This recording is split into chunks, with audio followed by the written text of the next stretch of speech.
महाराष्ट्र में चली लंबी रस्साकसी के बाद फडणवीस को आखिरकार विधायक दल का नेता चुन लिया गया। महायुति गठबंधन की बैठक में यह फाइनल हो गया कि महाराष्ट्र के अगले मुख्यमंत्री देवेंद्र फडणवीस ही होंगे। इस बैठक में एनसीपी नेता अजित पवार, शिवसेना नेता एकनाथ शिंदे को डिप्टी सीएम बनाने पर भी सहमति बन गई। अब 5 दिसंबर को शाम 5:30 बजे मुंबई के आजाद मैदान में देवेंद्र फडणवीस तीसरी बार महाराष्ट्र के सीएम पद की शपथ लेंगे। हालांकि इससे पहले ऐसी खबरें सामने आ रही थी कि इस बार बीजेपी देवेंद्र फडणवीस और एकनाथ शिंदे को छोड़कर किसी तीसरे को मौका दे सकती है। हालांकि ऐसा हुआ नहीं। दरअसल पिछले कुछ राज्यों में ऐसा देखने को मिला है जहां बीजेपी ने जीत के बाद अपने पुराने और कद्दावर मुख्यमंत्रियों को बदल दिया और उनकी जगह किसी और को मौका दिया। मुख्यमंत्री बनने वाले ये वो नेता थे जिनका कोई बड़ा वजूद भी नहीं था।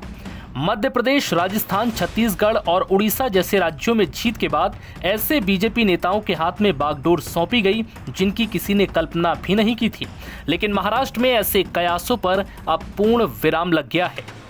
बता दें कि महाराष्ट्र में देवेंद्र फडणवीस अनुभवी नेता माने जाते हैं। वो 6 बार के विधायक हैं।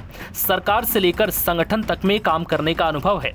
महाराष्ट्र की राजनीति में बीजेपी के लिए नए चेहरे पर दांव खेलना मुश्किल साबित हो सकता था। क्षेत्रीय शत्रपों को साधना हर किसी के लिए संभव नहीं है।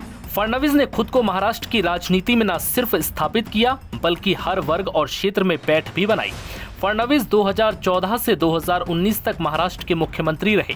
उन्होंने दूसरी बार अक्टूबर 2019 में सीएम पद की शपथ ली थी। हालांकि 3 दिन बाद उन्हें इस्तीफा देना पड़ा था।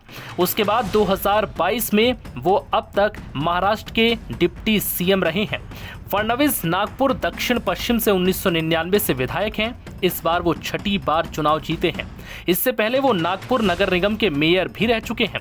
उद्धव ठाकरे के नेतृत्व में महाविकास अघाड़ी ने सरकार बनाई तो फडणवीस नेता विपक्ष की भूमिका में नजर आए और कोरोना काल में अव्यवस्थाओं से लेकर भ्रष्टाचार से जुड़े मामलों तक में उद्धव सरकार के खिलाफ उन्होंने खुलकर मोर्चा भी खोला और राज्य में बीजेपी के सर्वमान्य नेता के तौर पर खुद को स्थापित करके दिखाया।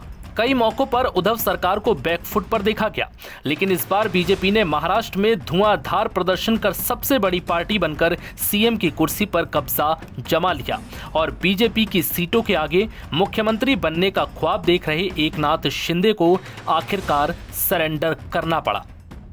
एनबीटी ऑनलाइन की रिपोर्ट।